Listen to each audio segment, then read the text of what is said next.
هذا امر افتراض غير وارد. كل شيء وارد في السياسه. لا لا لا، احنا عندنا الاخلاق لا تنفصل عن السياسه. الاخلاق لا تتجزأ. احنا دخلنا مجال السياسه بالاسلام واحنا واضحين، والظاهر كالباطن، ما عندناش شيء فوق الترابيزه وشيء تحت الترابيزه. دي مش سياسه خالص، دي مش سياسه خالص. لا، انا ارى ان هذه عين السياسه، وحققت نجاحات يعني باهره. اولى هذه النجاحات ان بتحوز ثقه الاخرين. فاكر الكلمه بتاعت الدكتور مرسي لما قال السياسه نجاسه؟ لا لا لا لا، السياسه بقى اللي هي السياسه ده زمان قبل ما يبقى رئيس.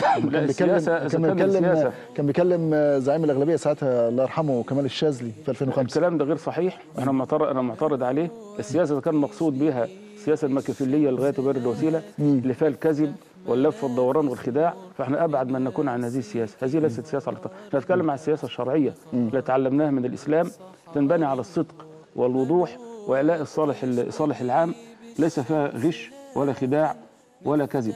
هذه السياسه التي احنا انتهجناها وحققت نجاحات كبيره بفضل الله سبحانه وتعالى. واكبر هذه النجاحات ان احنا اصبح لنا مصداقيه عند كل الناس، حتى المختلفين معنا في الراي وفي المنهج.